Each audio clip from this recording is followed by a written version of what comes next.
Salut à tous, je reviens avec un nouveau vlog.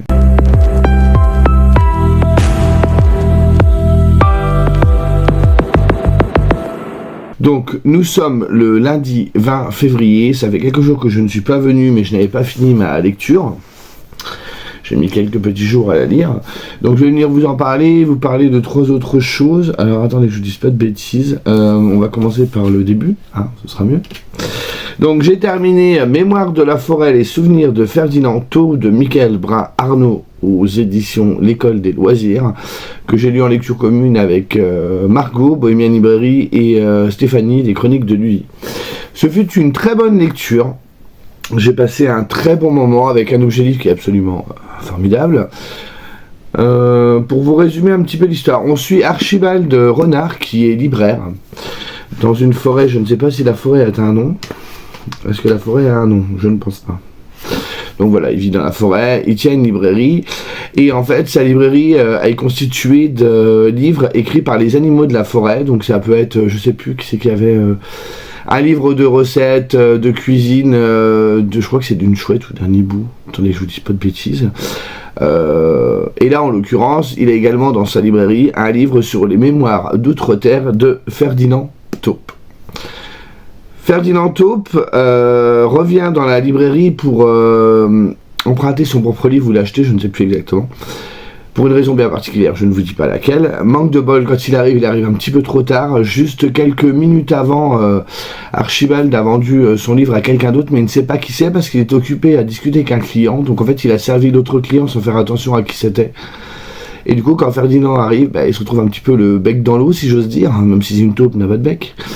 Et du coup il demande à Archibald de l'aider à retrouver celui qui a emprunté son livre. Donc ils vont faire un petit road trip dans la forêt, ils vont visiter plusieurs villages pour essayer de retrouver du coup ce livre qui est constitué de ses souvenirs.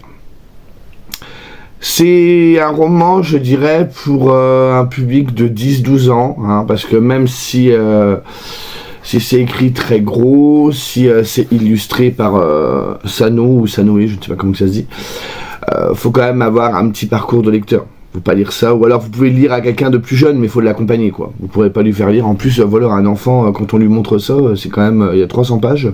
Même si pour nous ça semble rien, pour d'autres, quand on est plus petit, ça peut sembler assez conséquent. J'ai beaucoup aimé. C'est superbement écrit, je trouve que l'auteur a une superbe plume, il écrit assez simplement, mais c'est vachement, il a une plume vachement évocatrice, il y a une ambiance assez nostalgique, assez mélancolique, mais en même temps extrêmement bienveillante. Quand on lit ce livre-là, on se ferme un petit peu, on se retrouve dans cet univers qui est vraiment formidable. Il se permet d'évoquer des sujets assez durs, c'est pour ça que je vous ai pas dit lesquels. Mais voilà, quand on est enfant, je pense que ça restera assez abstrait et qu'on va avoir une idée de la chose qui sera différente.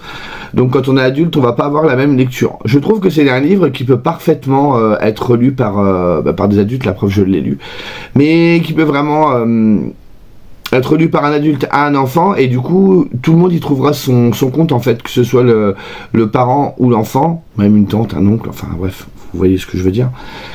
Et c'est assez émouvant, donc moi je dirais émouvant. Bon, moi personnellement j'ai pas pleuré ni rien, mais on sent quand même qu'il y a beaucoup d'émotions.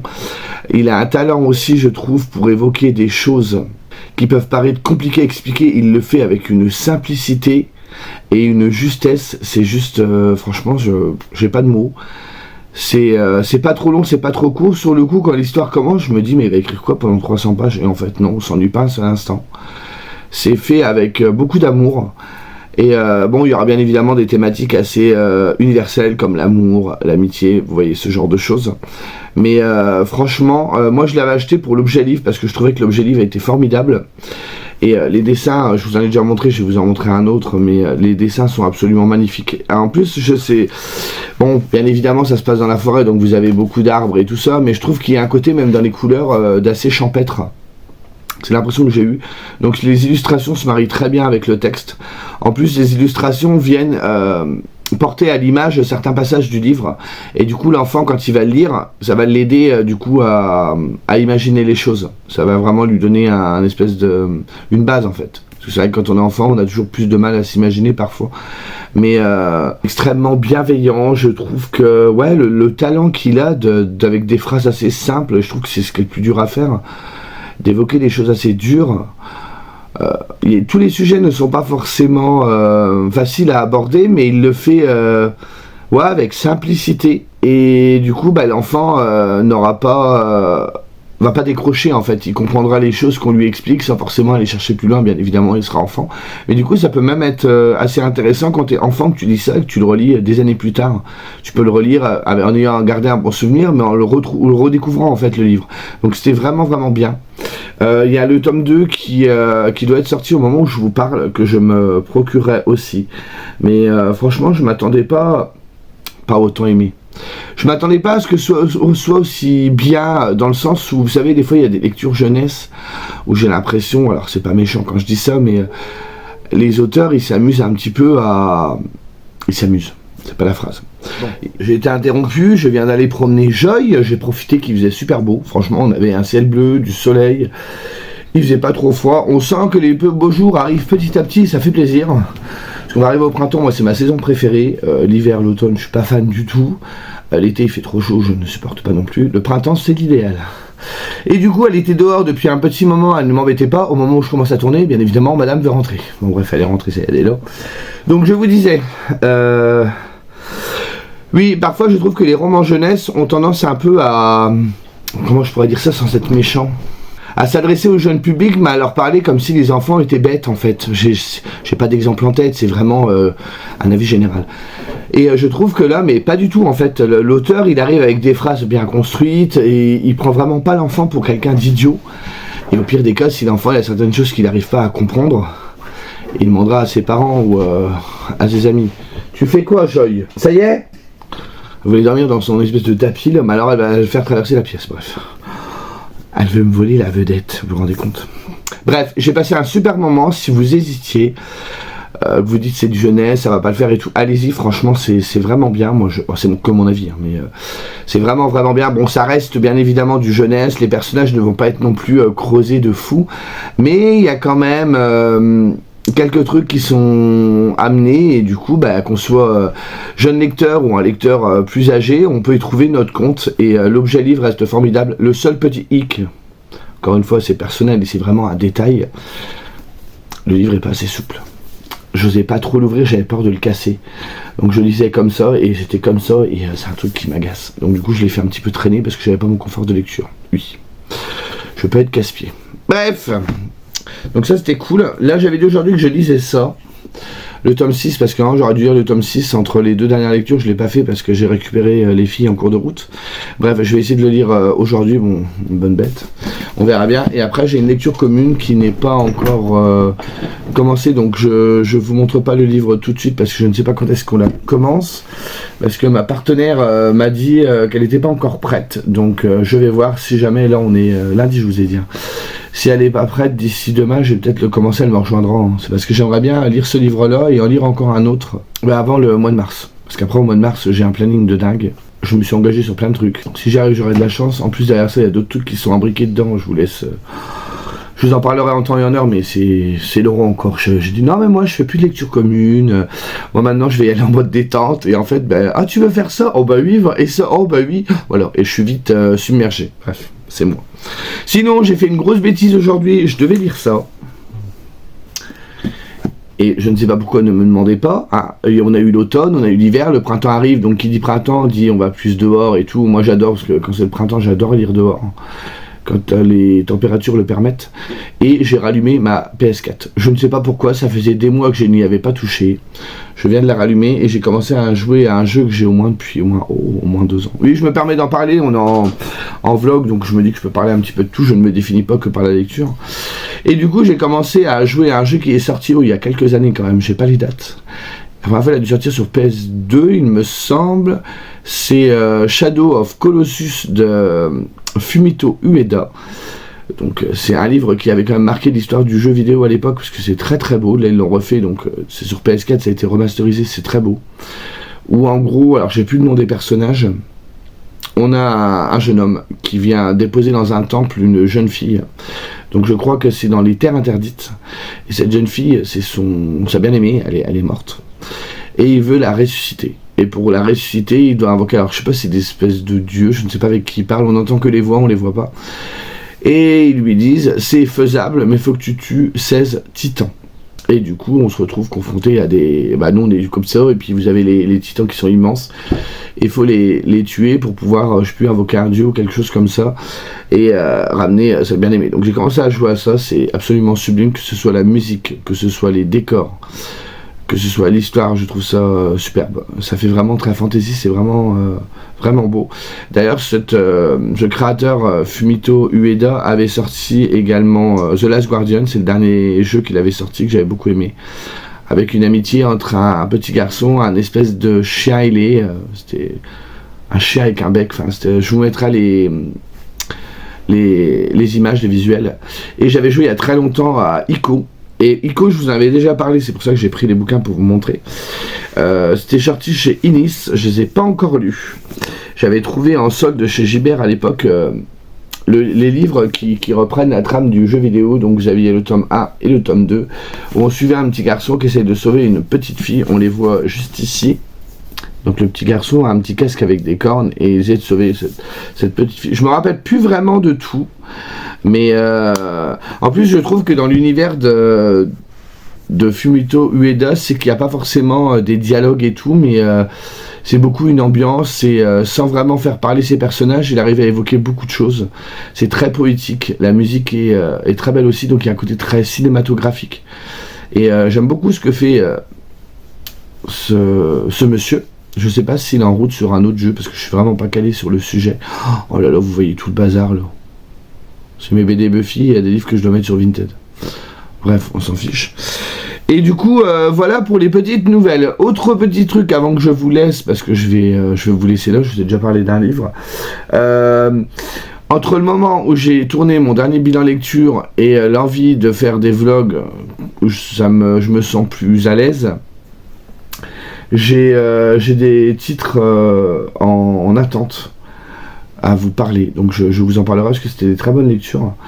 Et en fait, avant, quand je faisais un bilan, j'attendais toujours d'avoir 5-6 lectures avant de vous tourner un bilan pour vous parler de ces lectures-là. Là, je les avais mis en attente. Entre-temps, m'est venue l'idée de faire les vlogs, de tester et tout. Bon, ça me plaît, ça a l'air de vous plaire aussi, donc c'est le principal. Donc du coup, je sais que prochainement, je dois entamer une grosse lecture. Je vous en parle pas encore non plus, parce qu'il n'y a rien de figé dans le marbre pour l'instant. Je les vois là. Ce sera pour le mois de mars, donc j'attends que ce soit vraiment commencé. Et du coup, comme il y en a un, c'est un calmeuble. C'est une pavasse monstrueuse. Je me suis dit, au lieu de vous laisser 2 ou 3 semaines sans tourner, parce que je pense que je ne vais pas lire en 2 minutes, quoique, on ne sait pas, j'aimerais vous parler de ces lectures-là. Donc il y a 2 mangas, un que j'ai aimé, surkiffé, et un roman aussi que je dois vous parler. Je vous en avais déjà parlé, mais je tiens absolument, ça me tient à cœur d'en parler en vidéo, et je vous parlerai de tout ça. Je reviendrai vous voir et je vous parlerai de tout ça. Je crois que c'est tout ce que j'ai à vous dire pour l'instant. Il faut que je relise aussi ce livre-là, c'était pas prévu, mais il est là. Faut que je relise Cry for Help de Liam Frost, donc aux éditions Inception. Je crois que c'est le premier titre que la maison d'édition a sorti. Attendez, je sais plus. Je sais plus si le premier titre de la maison d'édition c'est Cry for Help ou Les Arcanes d'Emerald qui est là. Je sais plus. Je sais plus lequel était le premier. Bref, on s'en fiche. Et du coup, moi, je l'ai lu il y a au moins 2 ans. Mais là, l'auteur sort une suite qui se passe 7 ou 8 ans après avec les mêmes personnages. Et en fait, moi, celui-là, j'ai plus énormément de souvenirs. Donc, je me dis que je me le referai. C'est une belle bête. Il fait 600 pages. J'avais beaucoup aimé. Et du coup, comme je l'ai demandé en service presse, le nouveau, parce que j'avais beaucoup aimé le premier, j'ai demandé à Ophélie. Et Ophélie m'a dit... il y aura un rappel au début du nouveau tome, mais elle a dit si tu veux, tu peux le relire entre temps. Donc je voudrais le lire au mois de février, début mars, à cheval entre les deux, avant justement de recevoir les SP, de les lire et de les chroniquer. Donc voilà, ça se rajoute déjà avec mon planning qui est un petit peu chargé pour ce mois de mars. Après, avril est un peu plus calme, donc je vais arrêter de m'engager et de dire oui bêtement à tout le monde. Alors non pas, ça me fait toujours plaisir de faire des lectures communes, mais le truc c'est que je dis oui à tout le monde, et après, quand je fais un récap, je me dis ah oui, j'ai peut-être dit un peu trop oui, et j'ose plus dire non. Donc ça, c'est Laurent dans toute sa splendeur. J'ai aussi des livres. Alors j'avais fait, je sais pas si vous vous souvenez, J'avais fait une pile à lire de livres que j'avais très envie de découvrir. Entre-temps, mes goûts, mes envies, on va dire plus, mes envies, mes humeurs ont changé. J'ai tout rangé. Je me prends plus la tête, je vais pas me forcer à les lire. Là, je les voyais, ils me faisaient pas trop envie. Je dis, Laurent, t'embête pas, range-les. Donc, je les ai rangés. Mais il y en a d'autres, entre-temps, qui me font un petit peu envie. Il y en a un qui est resté d'ailleurs de l'ancienne palle, que j'ai remis là, mais je ne sais pas du coup quand est-ce que je vais les lire. C'est dur la vie de lecteur. Hein, vous savez ce que c'est. Bref, voilà. Bon, voilà, je suis venu vous voir, je vous ai parlé un petit peu. Je vais pas blablater pendant 3 heures. Je vais aller lire mon petit tome de Banana Fish. Alors, je vous en parlerai assez vaguement, parce qu'on arrive au tome 6, donc on n'est plus très loin de la fin. Après, il m'en reste 4. Donc je peux plus trop évoquer, l'histoire vous la connaissez, je vous en ai déjà parlé, mais je peux plus trop évoquer ce qui se passe dedans, je vais pas vous spoiler quoi. Donc voilà, pour les dernières petites nouvelles. Joy dort, elle s'est calmée, elle est dans son fauteuil, et madame se repose. Voilà, une reine. Elle c'est une queen, elle, une diva, voilà je cherchais le mot, une diva. Bref, voilà, je vais la laisser dormir parce que sinon, c'est moi qui subis après. Non, elle est gentille. Bref, sur ce, je vous abandonne ici et je reviendrai, je pense, vous parler vite fait de ce tome 6, je veux dire si je l'apprécie toujours autant. Et puis voilà. Allez, à plus tard. Salut. Alors, je vous retrouve, ça fait longtemps après l'autre session, on est le dimanche 26. Ça fait une semaine que je suis pas venu, enfin, si, c'est pas vraiment vrai ce que je vous dis. Je suis venu lundi. Je sais pas ce qui s'est passé avec mon téléphone, ça n'a pas enregistré. Je voyais le temps se défiler, j'ai appuyé sur l'enregistrement et tout, mais en fait, je n'ai jamais retrouvé l'enregistrement sur le téléphone. Je sais pas ce que j'ai bidouillé encore. De toute façon, moi, les objets électroniques, vous savez comment que c'est, j'ai pas de chance avec tout ça. Enfin bref. Donc du coup, j'ai énormément de choses à vous dire. Je ne vous dirai pas tout de suite. Bref. Je le ferai en 2 fois, sinon c'est pas grave. Donc sinon, cette semaine j'étais un petit peu occupé, j'ai un petit peu vadrouillé, j'ai un petit peu reçu du monde de ma famille, tout ça, bref. Donc j'avais pas trop le temps de venir vous voir, mais j'ai quand même eu le temps de lire un petit peu. On va faire un constat. Donc du coup, j'ai terminé Grand Passage de Stéphanie Leclerc aux éditions Syros. Et j'ai bien avancé dans Cry for Help de Liam Frost. Je suis très content. Regardez. Hier midi ou hier soir à 19h, j'avais lu 50 pages. Je suis à la page 409. Donc il me reste un peu moins de 200 pages de cette relecture. Et je voulais absolument l'avoir fini avant le mois de mars. Et en fait, il va me rester du temps parce que je crois que le mois de mars commence mercredi, je crois, si je vous dis pas de bêtises. C'est ça. Donc il me restera 2 jours. Donc je pense que je lirai un manga et puis... je ne sais pas trop.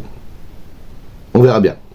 Bref, ce n'est pas trop grave. Donc concernant mes vadrouilles, je suis allé à Nose, c'est quel jour? Je ne sais plus. Bref, parce qu'en fait, je voyais des stories sur Instagram où tout le monde trouvait des livres Charleston. Pour pas cher, du coup. Alors moi, j'en avais trouvé il y a 2-3 ans, et franchement, ça valait vraiment le coup. J'avais trouvé Pachinko, j'avais trouvé Le Silence des Vaincus, j'avais trouvé le Lilon refleuri qu'après un hiver rigoureux, quelque chose comme ça, je ne sais plus trop. Bref, j'avais trouvé pas mal de trucs vraiment sympas, des titres en plus qui me faisaient très envie. Donc là, je me suis dit, je vais aller faire un tour. J'ai embarqué Petit Binôme en passant. Et j'ai fait chou blanc. Dans mon os, ça m'énerve, il n'y a plus rien du tout niveau livre, mais vraiment plus rien du tout. Ils mettent que des fringues et de la bouffe, ça me saoule. Donc j'y vais de moins en moins, et là en fait, je suis arrivé, bec dans l'eau, rien du tout. Donc du coup, j'étais un petit peu frustré de rien avoir acheté, surtout que ces 15 derniers jours, j'ai pas acheté grand chose. La dernière fois que j'ai acheté quelque chose, je vous ai dit, c'était les papillons noirs, donc ça remonte à quand même au moins 15 jours. Alors imaginez-moi qui achète beaucoup, en ce moment j'achète beaucoup moins. Et là j'étais 15 jours sans rien acheter, je dois être malade. Je me suis juste pris ça, un magazine. Donc c'est la 7ème obsession, c'est leur série numéro 12, les Disney modernes. J'avais vu tourner sur Insta, j'aime bien cette collection de magazines. Mais j'ai un petit problème, c'est que Laurent achète des magazines mais ne les lit pas. J'avais acheté le hors-série Buffy que j'avais commencé, que j'ai mis de côté, que j'ai jamais repris. Et j'avais acheté celui-ci il y a quelques temps aussi, le James Cameron quand Avatar est sorti, donc ça devait être au mois de décembre. Celui-là c'est un magazine ordinaire, je sais pas, parce qu'il y a des hors-séries et des pas hors-série. Non, celui-là ça doit être un normal parce que c'est marqué 43, celui-là doit être un hors-série. Bref, donc du coup pour vaincre ma frustration, j'ai acheté ça sur Disney, faudrait que je je m'y mette, mais c'est vrai que des fois je lis pas, mais que je le laisse dans la voiture hein, quand j'attends quelqu'un ou quand j'ai un rendez-vous. C'est vrai que même si je mets 3 mois à lire, au moins il sera lu quoi. Parce que c'est dommage d'acheter tout ça et de pas les lire. Je les lirai certainement un jour. Bref, donc voilà le seul achat que j'ai fait. J'en profite pour vous le montrer, parce que je montre pas en général dans les boucles. Sinon donc, revenons à nos moutons. Donc j'ai terminé ce livre. Et comment vous dire que il y a des livres, on sait qu'on les aime. Moi, vous savez que j'ai toujours un petit doute concernant les coups de cœur, mais en général, je sais si j'aime ou pas. Il y a des livres, considérant ce qu'on n'aimera pas, que la plume ne passe pas, ou que l'histoire ne nous intéresse pas. Et il y a des livres comme celui-ci, où je ne sais pas. C'est-à-dire, je vais le tenir comme ça. Je vais me bouger un petit peu. Donc, en fait, quand je vous dis ça, je ne sais pas, c'est parce que ça se lit très bien, la plume de l'autrice est très fluide, l'écriture est assez simple, mais elle est également assez familière, donc en fait elle rend ses dialogues très vivants. Les personnages sont plutôt crédibles, même au niveau des interactions et tout, il n'y en a pas énormément, mais ça passe plutôt bien. C'est un autre niveau que moi j'imaginais, c'est au niveau plutôt du scénario en fait. On suivait le petit Loris, lui j'ai déjà oublié son prénom, qui vit au bord d'une autoroute. Sa mère a une collègue qui a une enfant, ils s'entendaient bien tous les deux, voilà, c'est plus simple. Et cette fille va disparaître. Et quelques jours après, on va redécouvrir son corps. Cette fille-là s'est fait assassiner, on ne sait pas par qui. Donc il y a une enquête qui est menée. Parallèlement à ça, Loris a des visions. Il voit les animaux, les fantômes d'animaux en fait, donc des animaux morts.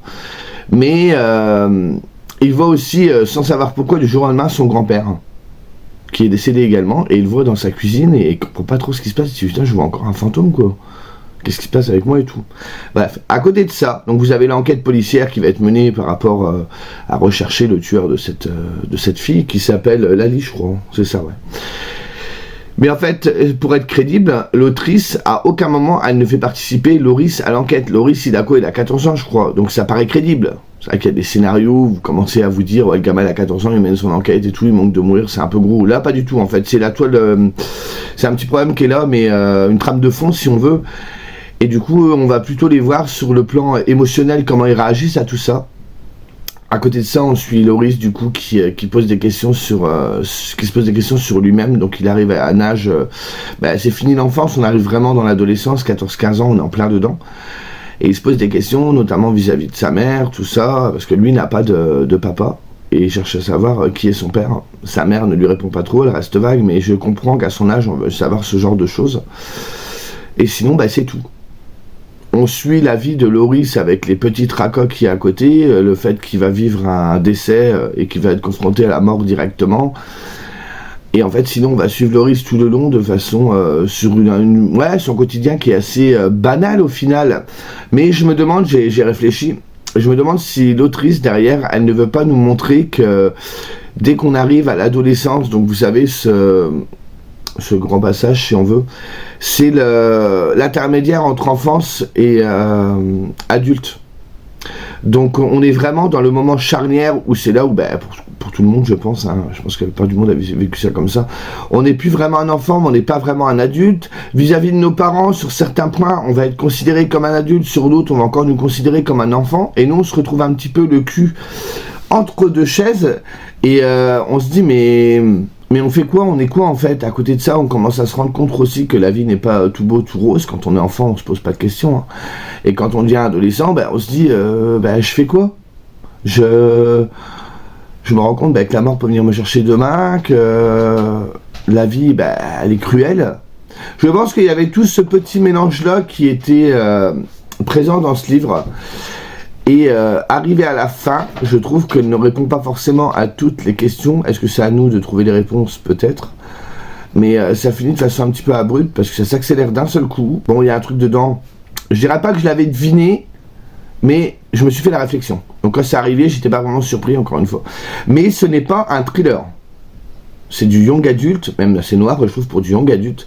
Mais nous sommes sur un roman noir. C'est vraiment plus cela, et je pense qu'elle a voulu montrer un quotidien assez ordinaire, parce que Loris, il vit avec sa mère, et ils ont plutôt de bonnes joutes verbales entre eux, ils ont beaucoup d'humour, on voit qu'ils s'aiment, mais à côté de ça, c'est pas toujours facile, sa mère peut s'énerver, à côté de ça, il y a dans le quotidien, à un moment, ils vont faire des courses, et il y a une fille qui est là, et donc c'est la fille d'une amie de sa mère, et elle lui dit, t'as vu, elle est plutôt pas mal, elle, hein, tu voudrais pas avoir une copine comme elle? Vous savez, la mère commence à interroger l'enfant sur tout ce qui est amoureux et tout, et lui, le gamin se trouve gêné.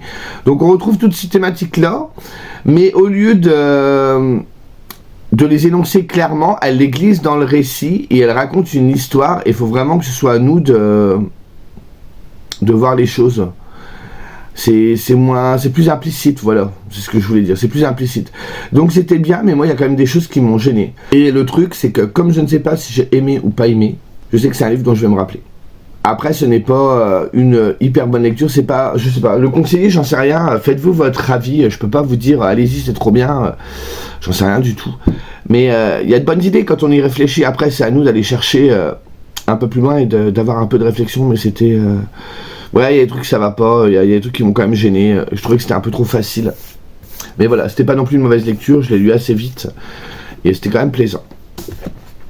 Et du coup, pour finir, donc j'ai relu Cry for Help de Liam Frost aux éditions Inceptio, parce que la suite arrive incessamment sous peu. Et c'est là où vous voyez, vous allez avoir la différence entre ça et ça. C'est que ça, en fait, bon, c'est pas vraiment la même chose. Ici, on est sur un thriller, hein. On n'est pas sur un roman noir. On est sur un thriller, on suit... Alors, le gamin, c'est Alex, elle s'appelle comment elle? Alice, voilà. On suit Alice. Alice, elle arrive dans cette petite ville qui s'appelle... on n'a pas le nom de la ville dans laquelle elle arrive. C'est Lanford ou un truc... Voilà, Lanford, c'est ça. Donc, elle arrive à Lanford, elle arrive de New York. Et en fait, quand le roman commence, c'est son premier jour d'école. Elle n'a pas vraiment envie d'y aller parce qu'en fait, en 5 ans, elle a déménagé je sais pas combien de fois ou en 3 ans. Elle n'a pas le temps de se faire d'amis. Elle ne cherche pas à s'en faire non plus. Donc, et elle déménage souvent parce que son père, en fait, est détective privé. Il était flic avant et voilà, il s'est passé des choses qui fait qu'aujourd'hui, il s'est lancé à son compte. Et il arrive dans cette ville-là pour enquêter sur une affaire dont je vous parlerai après. Et en fait, donc Alice arrive au lycée, elle rentre dans le lycée, et là, elle trouve que le comportement déjà des gens est très bizarre. Tout le monde la dévisage, elle comprend pas ce qui se passe. Mais c'est vraiment limite indécent, quoi. Qu'est-ce qui se passe? Qu'est-ce qui arrive? Elle comprend pas, quoi. Et déjà, le premier jour, elle arrive en retard. Elle est convoquée par le directeur qui lui fait un petit peu la morale. Et c'est tout, et elle va se lier d'amitié avec Alex. Alors, entre les deux, Alex et Alice, il y a des échanges verbaux. Ils ont une complicité, ils s'en balancent plein la tête. Il y a beaucoup d'humour, c'est très drôle. Moi, ça me fait beaucoup rire. Et à côté de ça, Alice peut être énervante par moments parce qu'elle sait pas ce qu'elle veut et franchement, elle est chiante. Mais voilà. Pareil, c'est encore une adolescente. Hein. Voilà, elle sait pas trop ce qu'elle veut. C'est comme les adolescents, on a toujours un petit peu des sautes d'humeur et tout ça. Et à côté de ça, si son père est venu dans cette ville-là, c'est parce qu'il y a une fille qui a disparu 2 ans auparavant, qui s'appelait Doria. Voilà. Elle a disparu, Doria Miller, 2 ans avant. Et en fait, elle va se rendre compte très vite, Alice, que Doria lui ressemble trait pour trait. Mais ils ont vraiment la même tête. Du coup, elle comprend mieux, Alice, pourquoi, quand elle arrive au lycée, tout le monde la dévisageait, quoi. Donc elle commence à se poser des questions. Et en fait, son père a été appelé ici par la mère de Doria pour enquêter, parce que les flics, ils ont abandonné carrément toutes les pistes. Ça fait 2 ans qu'ils étaient là-dessus, ils n'ont rien trouvé, donc ils ont laissé tomber. Donc le père décide de reprendre l'enquête depuis le début et essaye de trouver... ce qui s'est passé et de retrouver du coup la jeune fille qui a disparu. Et Alice de son côté, avec Alex, ils essayent aussi de découvrir certains indices sur la disparition de Doria. Ce qui, encore une fois, je trouve très juste, c'est qu'en fait, dans ce livre-là, Alice et Alex mènent plus ou moins l'enquête, même si on va suivre aussi leur vie de lycéen, leur vie d'ado et tout ça. Mais voilà, ça part pas non plus dans du farfelu. C'est genre, ils vont trouver des petits indices parce qu'il y a quelqu'un qui a dit ça. Il y a un tel qui a eu une interaction avec Doria 2 ans avant. Il a laissé un objet. L'un des deux peut y avoir accès, donc il va aller le prendre. Je reste vague exprès. Hein. Mais voilà, on part pas non plus encore sur un truc complètement irréaliste où les adolescents se mettent d'un seul coup à travailler avec les flics. Enfin, un truc complètement surréaliste. Donc du coup, on a l'enquête qui est en parallèle entre Alice et Alex, et de l'autre côté, le père d'Alice qui enquête également. Mais c'est pas non plus... on reste dans du young adulte. Je trouve que quand on est avec le père, on est franchement ancré sur l'enquête. Par contre, quand on est avec Alice et Alex, il y a aussi leur quotidien à tous les deux. C'est un peu plus léger. C'est pas non plus... ça fait très série télé américaine, je trouve... Quand vous regardez une série télé, je sais pas, je vais prendre un exemple, je vais prendre Véronica Mars, c'est vieux, mais moi j'avais vu, j'avais bien aimé. Et vous savez, dans Véronica Mars, elle enquête et tout, mais à côté de ça, elle vit aussi sa vie, elle a des problèmes avec ses camarades et tout, machin. Donc vous voyez, il n'y a pas que ça. Du coup, ça se lit très très bien. Vous avez des petits passages par SMS, comme ceci.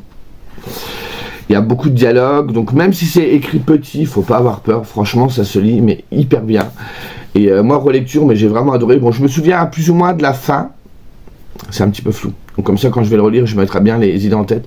Et au fur et à mesure que j'avance, je me souviens de certains trucs, je fais « Ah oui, il va y avoir ça, il va y avoir ça. » Mais franchement, moi qui n'ai pas trop relecture, là, ça ne me gâche pas mon plaisir. J'ai autant aimé que la première fois. Je reviendrai vous donner mon petit avis final, mais en même temps, je sais comment ça se termine et ça se termine plutôt bien. Donc je me dis que peut-être que par la suite, si je revois sur un salon les éditions Inceptio, je pense que je prendrai aussi le roman de Liam Foss qu'il avait sorti, c'est Sans elle. Et je crois qu'il est plus adulte ce roman-là, donc j'aimerais bien tenter aussi. Mais voilà, je crois que c'est le premier roman que j'avais acheté chez Inceptio. Alors, ça remonte à il y a longtemps. Hein. Je crois que je l'avais acheté au moment du confinement, donc juste avant le confinement, j'avais voulu un peu de lecture, j'avais peur de me retrouver sans lecture, alors que j'ai ce qu'il faut. Bref. Donc voilà, donc je suis content, là au niveau de mon planning perso, je suis vraiment à jour. Je vous ai tourné, il y a 2-3 jours, je ne sais plus, j'ai pris le temps de vous tourner une petite vidéo que vous aurez vue au moment où je vous parle, sur Mars au féminin, mais j'ai voulu la faire un petit peu différemment, donc vous savez, c'est organisé par Flow & Books, qui veut qu'on lise des autrices pendant un mois, pendant le mois où il y a la journée de droits des femmes, et elle met aussi du coup des consignes. Et moi j'ai voulu prendre le truc un petit peu différemment, c'est que j'ai voulu en fait montrer des livres où c'est les femmes qui sont à l'honneur, pas forcément tout le temps parce qu'il y a aussi des histoires très tragiques où la femme elle est au centre mais où on dénonce certaines pratiques, voilà, donc il y a des histoires légères, il y a des histoires plus difficiles, mais je voulais que ressorte de ce bilan, de cette sélection, l'idée que les femmes aujourd'hui elles subissent encore trop de choses et qu'il faut dénoncer. J'avais pas envie d'être à vous montrer que des livres sur des histoires qui se passent bien parce que c'est pas le cas. Les femmes aujourd'hui subissent encore trop d'injustice, trop de rabaissement en fait, ça se dit ça. Bref, vous voyez ce que je veux dire. Et j'avais envie de faire ça, puis je vous ai présenté ma palle. Donc voilà. Donc là je vais voir si je finis Cry for Help ce soir. Je pense que je le finirai ce soir. Je pense que je vais me tourner vers un autre bouquin. Il me reste 2 jours. Et je me dis que je peux prendre un peu d'avance sur ma palle. Vous voyez, genre celui-ci. Parce que c'est le seul, je pense, que je peux finir en temps et en heure. Ce serait celui-ci. Ces femmes qui ont fait l'Égypte. Parce qu'honnêtement, les chapitres sont très courts. Regardez. Là, je vous montre. C'est le début du chapitre. Hein. Le chapitre est fini. Hein. Vous voyez, c'est vraiment très court. On a quelques petites illustrations aussi, bon celui-là est un petit peu plus long, soit des photos, soit... voilà, regardez, là vous avez des illustrations, et on revient sur les corps de métier, je crois, des femmes, voilà, les chefs d'entreprise, mais comme c'est des petits chapitres, je me dis que ça peut être lu assez vite, et si jamais Mars arrive et que je ne l'ai pas terminé, je peux me dire, voilà, je lirai un chapitre ou 2 tous les jours et le faire traîner jusqu'à la fin du mois. Non, honnêtement... faut que je vois avec Alex pour celui-ci parce que j'en sais rien du coup. Faut que je vois avec lui. Celui de Margot, la date est mise. Celui de Céline, la date est mise. Céline lecture, pareil, je dois encore voir avec elle. Et je sais pas si Céline a fixé sa date. Et il y a celui-là que j'aimerais beaucoup lire aussi, mais faut que je trouve au moins le temps d'avoir une petite... parce que ça va être du coup, il n'y a pas de dialogue, hein, ça va être vraiment de la narration. Bon, ça se lit peut-être super bien, hein, je trouve que la couverture est vraiment jolie. Donc j'ai vraiment envie de le lire, et comme je sais que c'est des livres qu'on lit quand l'envie est là. On n'est pas sur un roman, on est sur quand même un livre documentaire. Donc je me dis, si je le lis pas maintenant, je le lirai jamais. Laurent est toujours un peu en rajouter des caisses, mais vous voyez ce que je veux dire. L'envie est là, j'ai vraiment envie de le découvrir maintenant. Donc je verrai bien. Je vais déjà finir ça.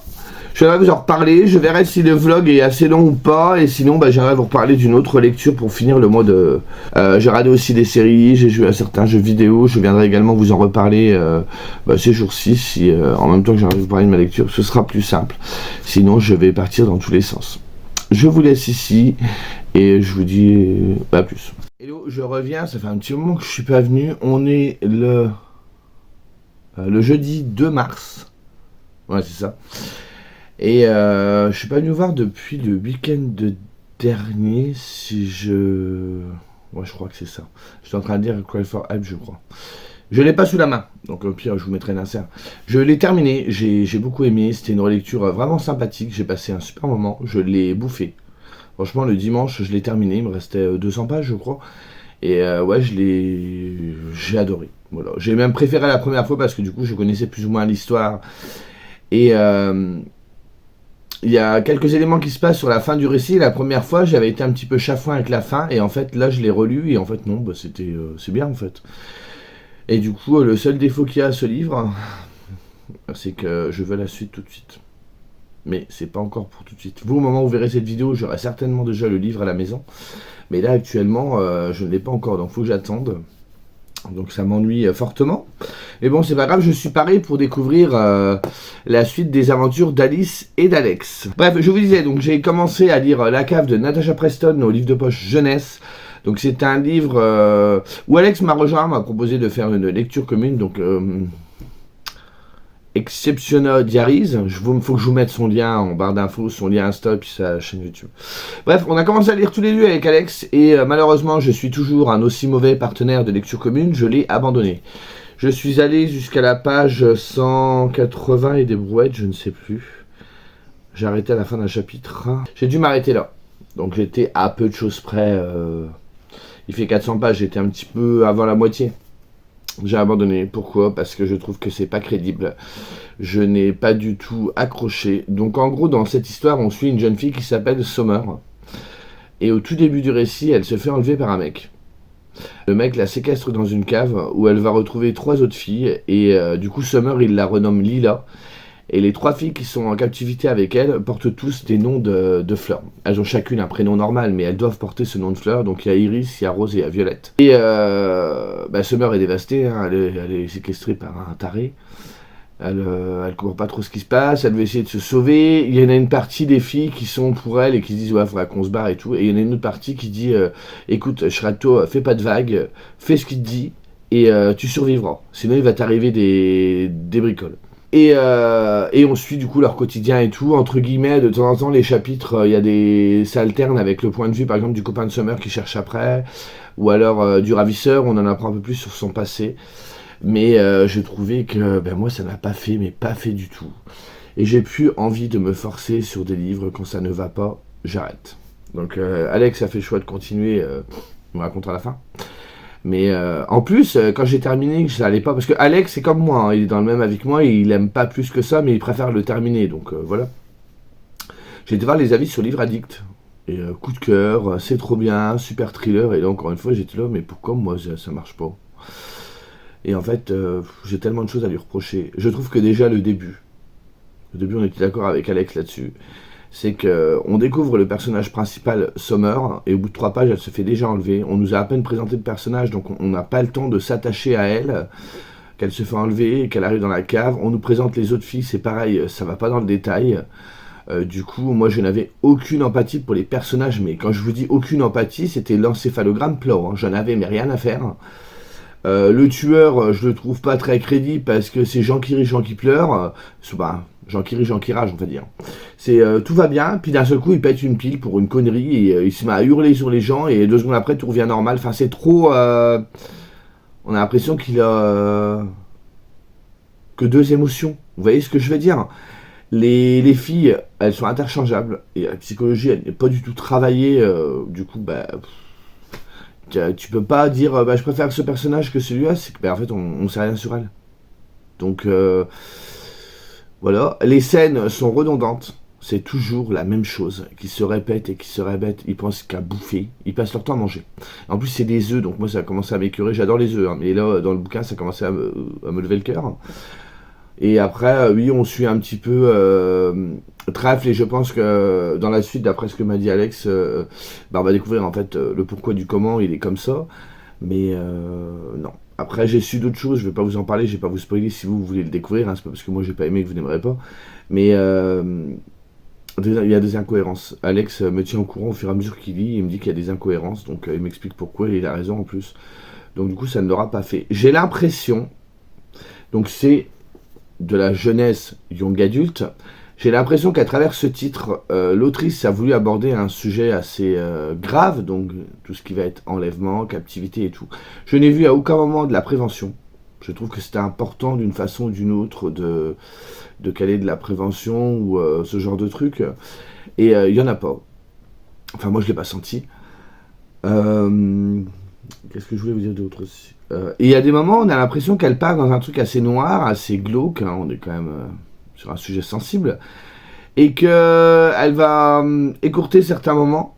Je peux pas trop dire le mot, mais c'est le mot un petit peu en V. On sait que le mec, avec les filles, il y a des moments, hein, si je vous dis le mot en V, vous comprenez, hein, B-I-O-L.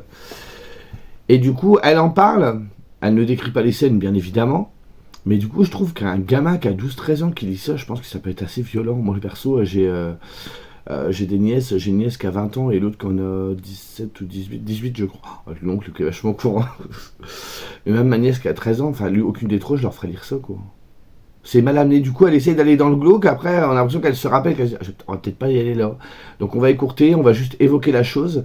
Et du coup c'est soit elle en fait trop, soit pas assez, enfin je sais pas, je trouve que le mixte est malvenu, enfin moi ça ne m'a pas convenu, voilà. Je ne remets pas en cause, je ne suis pas auteur, je ne suis personne, mais voilà, ce que fait Natasha Preston, je ne suis pas pour, et surtout la cave, je n'ai pas adhéré du tout. C'est dommage que c'était un livre neuf qui m'attirait énormément. Et au final, ouais, j'ai le principal problème qu'il y a, c'est que je n'ai aucune empathie pour les personnages. Et c'est vraiment dommage dans un livre où on parle quand même de filles séquestrées. Honnêtement, moi, je vais être violent dans ce que je vais dire, désolé, je vais vous choquer, mais elles pouvaient tous mourir, je m'en fous, quoi. Franchement, j'étais attaché, mais vraiment à personne. Donc, j'ai laissé tomber. Voilà, cette année, j'ai dit que j'arrêtais de me forcer sur des lectures, à me choper des pannes de lecture ou je ne sais pas quoi. Ça ne le fait pas. Surtout que je venais de passer un super moment avec Clive Forel, je retombe là-dessus, je fais non, non, s'il vous plaît. Donc, on arrête les dégâts, j'arrête là. Ensuite, donc il partira sur Vinted. Ensuite, j'ai lu du coup le premier livre de ma palle du mois de mars, que du coup, celui-là, il a avorté. Donc, comme je vous le dis, je peux pas trop en parler en détail, j'ai presque fini, hein, j'en suis là. Donc, en gros, on nous montre qu'au niveau de l'Égypte antique, les femmes avaient une place où ils côtoyaient des hommes qui avaient de hautes fonctions et que tout était normal, pas comme dans notre société aujourd'hui où les femmes sont vite évincées, et voilà, je vous fais pas le dessin, hein, vous êtes au courant. Du coup, au niveau de la construction du récit, il repart déjà sur un truc assez général, c'est-à-dire qu'il va parler de la mythologie égyptienne. Alors moi, je la connais très vaguement, je connais Osis, Osiris, tout ça, mais je vais pas la connaître aussi bien que les dieux grecs, où, voyez, je vais être moins connaisseur. Donc il commence par ça, il montre que les déesses dans la mythologie sont déjà très présentes et ont des pouvoirs et tout ça assez conséquents, donc c'est vraiment marqué au niveau des croyances des Égyptiens, parce que la mythologie est quelque chose de très important. Et ensuite il va redescendre tout doucement, il va avancer tout doucement dans son récit et revenir sur les anciennes dynasties, parce qu'il y a eu à un moment une coupure, il y a les dynasties d'avant et les dynasties d'après. Alors j'explique très mal, je suis désolé, hein, je suis pas calé sur le sujet. Et voilà, il nous explique après tous ces trucs-là. Je crois que c'est ça. Hein. Donc à chaque fois, vous avez toujours, c'est souvent illustré avec soit une image, soit une photo. Et il va revenir sur un sujet. Il s'amuse aussi, il corrige aussi certains clichés, genre, vous avez tous vu Astérix et Obélix, Mission Cléopâtre. On voit des esclaves. Et Christian Jacques nous explique bien qu'il n'y avait pas d'esclaves en Égypte antique. Il y avait des servants. Et des servantes, c'est pas la même chose. C'est des gens qui étaient rémunérés pour travailler pour quelqu'un. Il faut rester, je trouve, donc c'est un ressenti encore personnel, concentré un minimum, comme on est quand même sur un livre documentaire, on n'est pas sur une... comme quand il écrit des romances. Des romans d'histoires inventées en s'inspirant de faits réels. Là, on est vraiment sur quelque chose de très ancré et qui est historiquement vérifié. Donc il faut être un petit minimum concentré. Moi j'ai eu un petit peu de mal au début avec tout ce qui était mythologie parce qu'il m'a sorti des noms. Plus il vous explique plus ou moins l'étymologie des mots. Donc j'étais un petit peu perdu par moment, mais après j'arrive quand même à me concentrer. Souvent ça dure quelques pages, hein. C'est vraiment des chapitres qui restent assez courts. Donc on va se focaliser sur un instant. Et au fur et à mesure qu'il va avancer dans son récit, on va avancer dans l'histoire de l'ancienne Égypte. Là où j'en suis, on a passé Hatshepsut. On n'a pas vu Cléopâtre, parce que Cléopâtre c'est la dernière reine d'Égypte. Là on vient de passer Nefertiti, et encore j'ai appris des trucs parce que du coup je me suis pas du tout renseigné sur le sujet. Mais c'est vraiment intéressant, je me mettais vraiment dedans. J'avais un petit peu de mal au début et après je me suis vraiment bien mis dedans. Donc il y a quelques guerres, il y a... Voilà, mais tout en expliquant la place de la femme C'est vraiment super intéressant. Et il est synthétique. Il va vous donner beaucoup d'informations, mais sans non plus les détailler. C'est-à-dire, il vous a expliqué, il y a eu telle guerre. En gros, vous avez tel continent, pas tel continent, mais telle partie de l'Égypte. Parce qu'il y a la Basse-Égypte et la Haute-Égypte. Et ils sont en train d'être en conflit avec tel pays. Ça s'arrête là. Et après, ils vous donnent les noms principaux. Il vous balance le truc, donc ça va, on n'est pas trop perdu. C'est sûr que moi je perdais un petit peu par moment le fil parce que j'y connais rien. Il arrive quand même à être assez pédagogue quand il vous explique quelque chose. Donc ça c'est vraiment très intéressant et du coup c'est à la portée de tout le monde. Après voilà, quand vous prenez le postulat de départ de l'Égypte, donc tout d'abord comme je vous ai dit il y a les mythologies, donc il y a les croyances et tout sur les divinités et tout ça. Tout cela bien évidemment induit sur le reste, c'est-à-dire sur leurs lois, sur la société, sur leur façon de vivre, parce que du coup il y a des moments où vous allez voir certains rois ou reines tous les matins prier pour un certain dieu, même au niveau de tout ce qui va être dynastie. Alors je crois que c'est Hatshepsut, mais je ne sais plus c'est comment son père. Bref, elle avait un mari qui était roi d'Égypte, son mari a succombé, elle s'est retrouvée seule en haut du coup du trône. On n'a pas essayé de l'évincer, on ne s'est pas dit il faut absolument qu'elle retrouve quelqu'un, non pas du tout. On l'a laissée où elle était. Elle a gouverné à sa façon, et on l'appelait un peu la reine d'or, parce qu'en fait, son père, Thoutmôsis, c'est ça, hein. Ouais, Thoutmôsis Ier, c'est lui-même proclamé fils d'un des dieux, alors je ne sais plus lequel. Donc du coup, de là découle que Hatshepsut est la fille d'un dieu. Et bon, je rentre pas dans les détails, je suis pas là pour vous raconter le livre non plus, mais je trouvais que voilà, du coup ça nous explique beaucoup de choses. Et du coup, au fur et à mesure qu'il amène des éléments, on comprend mieux d'autres choses. J'ai appris des trucs hallucinants, notamment au niveau médical. Ils avaient des avancées qui étaient absolument... moi, je pensais pas. Alors, c'est peut-être bête de ma part, parce que je suis pas assez renseigné sur le sujet. De toute façon, la bêtise vient de l'ignorance. Mais, ouais, ils avaient déjà des trucs... donc, ils avaient découvert à leur époque à eux qu'on se sert encore aujourd'hui. Notamment au niveau de certains trucs médicaux, mais je ne saurais pas vous dire. Ils vont les chercher à certains endroits, je ne vais pas rentrer dans les détails, je ne vais pas dire de bêtises. Très avancé sur énormément de choses. Ils ne faisaient pas de différence entre un homme ou une femme, c'était tous les deux des personnes, et à partir du moment où tu étais... je vous le simplifie, hein, mais à partir du moment où tu étais érudit, tu savais écrire, tu savais lire, il n'y avait pas de problème. J'ai appris, parce que pour moi, égyptien dit hiéroglyphe. Hiéroglyphe, c'est une écriture sacrée. Sinon, il y a le hiératique. Ah, écoutez, je vais vous apprendre, je vais vous donner un cours, moi, vous allez voir. Mais super intéressant. Du coup, suite à cette lecture, je sais pas si vous avez vu, sur Insta, dans les DM, on peut mettre des petits messages dans les bulles. Je sais jamais quoi mettre, j'ai pas d'inspiration. Moi. Et hier soir, je sais pas, j'ai dit, tiens, je vais mettre que je trouve ça fascinant, l'Égypte antique, ce qui est vrai. Et du coup, il y a une personne qui suit un de mes comptes avec qui j'avais jamais vraiment échangé, qui vient me voir et qui me dit « Ah bah tiens, si tu aimes l'Égypte, j'ai une autrice que j'ai lue quand j'étais plus jeune. Franchement, ce qu'elle écrit, c'est vachement sympa. Il fait des espèces d'enquêtes policières, / exploration, avec une femme qui s'appelle, je ne sais plus comment, parce que je vous ai pas noté le titre, bref. Et il dit « Tu apprends des choses sur l'Égypte en suivant une histoire vachement sympa. » Et du coup, au fur et à mesure des tomes, tu acquiers des connaissances sur le sujet. Je dis, ah, c'est pas mal et tout, je connais pas, donne-moi le nom de l'autrice. Donc c'est tout, nous voilà tous les deux à discuter. C'était Elizabeth Peters. Donc j'ai été farfouillé sur Vinted pour essayer de me procurer, oui, parce que moi je suis influençable en 30 secondes. Hein. Moi tu me dis un truc et je suis déjà en train d'aller voir sur les réseaux, c'est Laurent. Du coup, je suis allé voir, et en fait, c'est ressorti récemment. Donc, je vous mettrai les couvertures là. Vous avez les anciennes couvertures qui sont absolument sublimes. Par contre, dans les nouvelles, ils compilent 2 histoires par livre.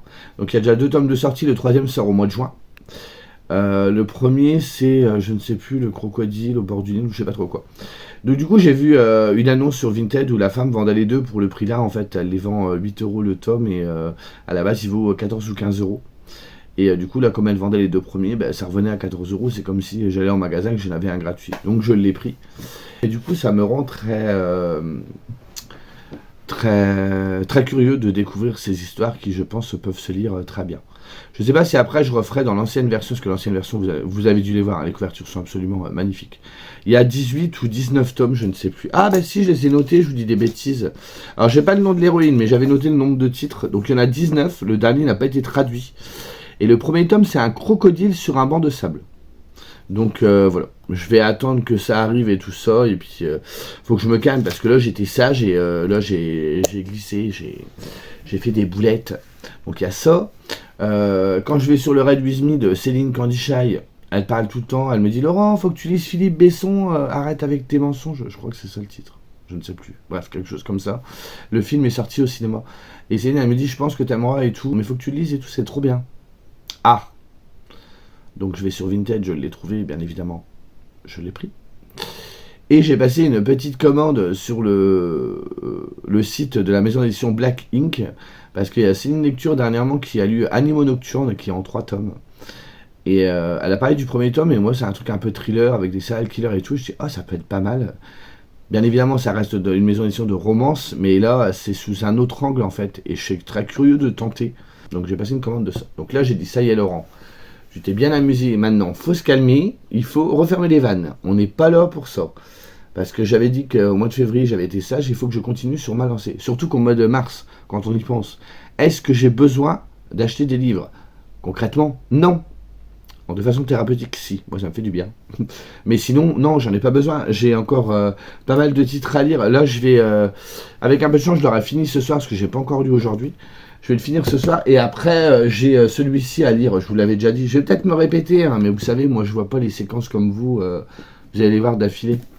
Donc, je lis ça lundi avec Margot. Et après, le 8, je lis ça. Mais si jamais, là, on est jeudi... Si jamais... Donc demain, on est vendredi. Ouais, on est jeudi, c'est ça. Est-ce qu'en 3 jours, j'arriverai à m'enfiler ça? Je suis pas sûr. Parce que tant qu'on est dans l'Égypte, autant continuer. Donc c'est... on nous explique plein de trucs. Il n'y a pas de dialogue, donc écoutez, la lecture sera pas la même. Ça peut se lire très bien. Hein. Mais il fait quand même 450 pages. Je vais voir. Bref. Je verrai bien. Mais du coup, le fait que j'ai annulé... j'ai abandonné cette lecture, hein, que celle-ci avance plutôt bien. Peut-être que j'arriverai au bout de ma pile à lire. Peut-être. C'est juste Cléopâtre. Je me demande si j'aurai le temps de tout lire en un week-end. Je ne pense pas. Au pire, je le mettrai en pause. Bref, le planning est... moi, j'avais un petit peu d'appréhension au début. Et au final, je pense que c'est faisable. Bref, je reviendrai une dernière fois pour vous donner mon avis final sur ce titre. Mais ça sent très bon. Et je clôturerai ce vlog ici. Sur ce, je vous laisse et je reviens plus tard et je crois que j'ai d'autres choses à vous dire. Il faudrait que je note ce que j'ai à vous dire parce que à chaque fois je dis faut que je dise ça, faut que je dise ça et j'oublie. Bref, sur ce, à plus tard. Je viens vous voir une dernière fois pour clôturer ce vlog et mettre à jour mes lectures. On est vendredi 3 mars. J'ai terminé ça, ça y est. Christian Jacques, ces femmes qui ont fait l'Égypte, je l'ai fini hier soir. Autant vous dire que j'étais en PLS quand je l'ai terminé. Mais c'était vraiment très bien. La preuve, regardez, j'ai annoté. Alors pour certains ça peut sembler peu, mais pour moi c'est beaucoup. Des passages qui m'ont vraiment marqué. C'est vraiment dommage que ça se finisse comme ça. Et en fait, il y a beaucoup de zones floues, parce qu'en fait, il y a énormément, même si on a fait beaucoup de recherches au niveau d'archéologie et tout ça, égyptologue et tout, il y a beaucoup de... En amont, il y a beaucoup de temples, bref, les sarcophages qui ont été pillés, qui ont été volés, ou alors qui ont été complètement abîmés ou détruits. Donc on a il y a beaucoup de choses où on stipule plus qu'autre chose. Christian Jacques se permet aussi d'amener son point de vue sur certaines choses parce qu'il n'est pas d'accord avec d'autres historiens, on va dire. Et du coup, il essaie de remettre un peu l'église au milieu du village.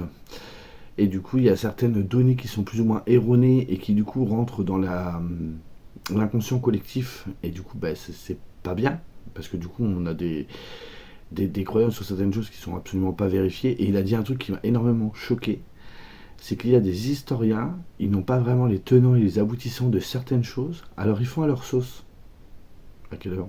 Bon, après, j'ai que le point de vue de Christian Jacques, je dis pas qu'il a la vérité absolue non plus. Bref, moi j'ai une pentalogie, je crois que c'est 5 tomes. Je sais plus c'est quoi, je vous mettrai un insert, je ne sais plus c'est quel truc qu'on m'avait offert, et il faudrait vraiment que je m'y mette parce que c'est vraiment...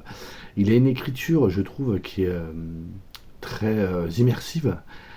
Mais je vous dis, c'est très pédagogue, il arrive vraiment, il vous explique beaucoup de choses, mais sans rentrer trop dans le détail, alors qu'on sent que c'est quelqu'un qui est absolument passionné par ce qu'il fait, quoi, pour ne pas perdre le lecteur. Et je trouvais ça, c'était vraiment bienvenu. Du coup, comme j'ai terminé celui-ci. Je pensais m'en débarrasser, mais finalement, je crois que je vais le garder.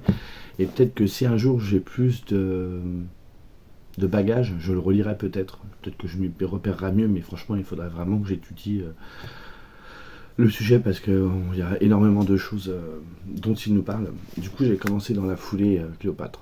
Parce que du coup, ça se finit sur Cléopâtre, donc je voulais voir. Alors, Cléopâtre ne reprend pas tout. C'est une partie qui concerne ce qu'elle a eu deux grands amours. Cléopâtre, elle a eu César et ensuite Marc-Antoine. Mais là, la première partie, donc ça doit être, je sais pas, les 20 ou 25 premiers pourcents, on s'intéresse à César et ensuite on passe directement à Marc-Antoine. J'ai juste commencé, j'ai déjà mis un petit post-it. Moi, je connais Cléopâtre à travers les films qu'on a pu voir, les clins d'œil qu'on lui fait. Mais voilà, j'aimerais vraiment bien m'intéresser à ça. Pour l'instant, je n'ai lu, je n'ai pas lu grand-chose, j'ai dû lire 5%, je dois être, je suis page 26. Mais l'auteur nous explique bien qu'il a peut-être fait des erreurs, qu'il les assume, et qu'il y a des choses qui ont disparu, notamment tout ce qui va être le panorama de l'époque, c'est-à-dire le phare d'Alexandrie, il a été complètement disparu, il y a des villes qui ont complètement été rasées et qui n'existent plus aujourd'hui. Donc selon les recherches qu'il a pu mener et les réponses qu'il a pu y trouver, il essaie d'ancrer le personnage de Cléopâtre et de créer également un paysage autour d'elle de l'époque pour vraiment nous immerger. Et c'est vraiment intéressant parce qu'il écrit de façon comme s'il écrivait un roman en fait. Et du coup c'est très... moi ça m'a charmé dès le début, donc je suis vraiment au début, donc peut-être que je vais les chanter par la suite. Il n'est pas tout petit, il fait... alors, attendez, parce qu'il y a des cartes et tout, 500 pages. Donc je suis pas au bout de mes peines. Mais voilà, franchement je suis toujours content de rester en Égypte. Donc là on est vendredi. Si seulement, alors peut-être que je me fais des films et que j'y arriverai pas, j'aimerais bien le finir dimanche soir. Parce que lundi j'ai une lecture commune. Je n'y crois pas trop. J'avais dit ce soir que j'avancerais, que j'irais une centaine de pages. Et Laurent a fini sur quoi? Il a fini par jouer à Mario. Et là, à l'heure actuelle, nous sommes, je crois qu'il est 11h30 ou minuit, enfin quelque chose comme ça, donc je vous parle assez tard. Mais bref, c'est pas grave. Là, je vais lire un petit peu avant d'aller coucher, ça va me permettre d'amener le sommeil. Moi, ça m'apaise beaucoup de lire, donc après, j'aurais pu qu'aller au dodo. Et sinon, j'ai oublié de vous dire, j'ai commencé cette semaine, mais j'ai pas l'instinct de le faire. J'ai, comme beaucoup de monde, je crois, j'ai deux titres que je peux prendre chez Audible gratuitement. Et j'ai pris La Guilde des Ombres. Parce que je me suis dit, au mois de mai, Laurent, tu vas lire la partie 2 du Thomas. Parce que Laurent, très intelligent. Donc, comme je vous l'ai expliqué, j'avais lu que la moitié. J'ai commencé à le mettre. J'ai beaucoup de mal. Franchement, juste écouter une voix, c'est pas quelque chose. J'arrive à rester 100% concentré parce que je reste pas assis comme un poireau sur ma chaise à écouter qu'on me raconte l'histoire. Donc, je fais autre chose, genre quand je vais promener ma chienne ou quand je suis en train de bricoler. Mais en fait, que j'arrive pas à me concentrer au maximum. Donc, j'entends ce qui se dit. Mais je pense que je suis pas focus à 100%. En plus, rien que... Bon, je vais peut-être caricaturer, mais quand je vais promener mon chien, je vois un oiseau dans le ciel, je suis là, oh un oiseau. Du coup, j'ai pas entendu ce que l'autre a dit. Et j'ai du mal avec la voix du narrateur. Alors, non pas sur ses talents, justement, de comédien ou quoi que ce soit, de lecteur, c'est pas le problème. C'est qu'il a une voix assez... alors, j'allais dire viril, ça veut rien dire, mais une voix assez... vous savez, c'est le gars de l'armée, un peu Rambo. Et en fait, quand il fait la voix des meufs, mais c'est pas crédible. 30 secondes, il essaie de prendre une voix un peu plus féminine, mais comme il a une voix très rocailleuse, ça marche pas. Et du coup, on a l'impression que la meuf, c'est une cruche. Du genre, il va parler comme ça quand tu vas faire les accents, puis quand tu prends la vie, il va parler comme ça. Et j'ai l'impression qu'elle est complètement teubée. Donc, du coup, j'y crois pas. Mais c'est pas grave, je vais continuer un petit peu, je vais voir, parce que l'audio, c'est le premier que je fais de ma vie, je n'avais jamais fait d'audio, c'est pas quelque chose qui spécialement m'attire. Moi j'ai une mémoire assez visuelle, donc j'ai vraiment besoin de voir les mots et de lire en fait. Et après voilà, j'ai peut-être été un petit peu trop, j'ai eu les yeux plus gros que l'audio on va dire, parce que c'est peut-être ma faute aussi. J'ai pris un livre assez dense, avec un univers qui est assez complet, assez vaste. J'aurais peut-être pas dû commencer par ça. Et la voix, voilà, c'est le truc, c'est que c'est comme une plume, c'est que si la voix te plaît pas de ouf, alors c'est pas qu'elle me plaît pas, c'est que j'aurais dû prendre une voix de meuf au moins pour faire les filles, quoi, devant les femmes. Bref, je vais continuer un petit peu, il fait quand même 24 heures, donc on n'est pas au bout de nos peines, j'ai dû écouter 1 heure. Donc en général, moi quand je vais promener la chaîne, mon premier instinct c'est de mettre la musique dans mes oreilles, ou d'écouter de temps en temps un podcast, mais pas de prendre l'audio, donc des fois quand je rentre, que j'ai promené la chaîne une demi-heure, je me dis, ah merde, j'aurais dû mettre l'audio. Tant pis. C'est pas grave. Donc on verra bien pour tout ça. Sinon, J'ai rien d'autre, j'ai rien fait de spécial. Je vous dis, je suis sur. Je me tiens après que je m'ennuie à vous parler. Mario. Mario, voilà. Je suis en colocation avec Mario en ce moment. Donc c'est bien, mais c'est pas bien parce que du coup je ne lis pas pendant ce temps-là. Mais bon, ça m'évade, je pense à autre chose. Je crie, tous les noms d'oiseaux volent parce que Laurent a beaucoup de patience sur certaines choses. Par contre, sur tout ce qui est jeux vidéo, c'est pas que j'ai de la patience, mais je suis très vulgaire.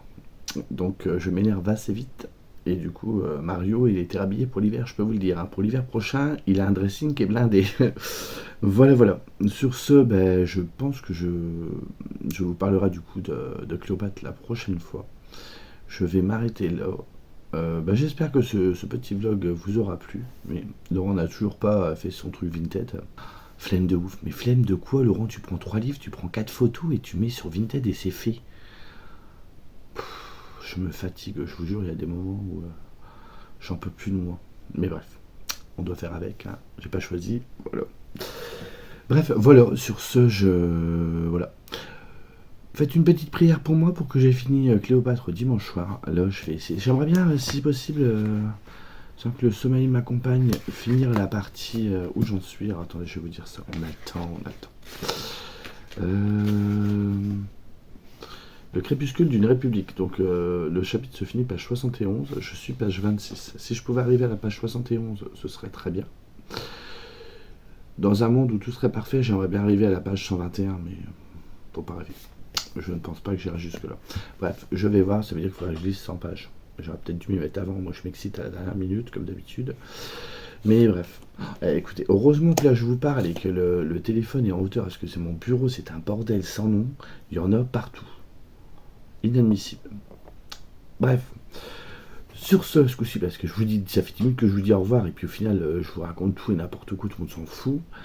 Donc ce coup-ci, je vous laisse, et dans la foulée, je pense que dans les jours qui viennent, quand j'aurai fini Cléopâtre, je vous retourne à nouveau. Voilà. Sur ce, moi je vous dis à plus tard. Salut.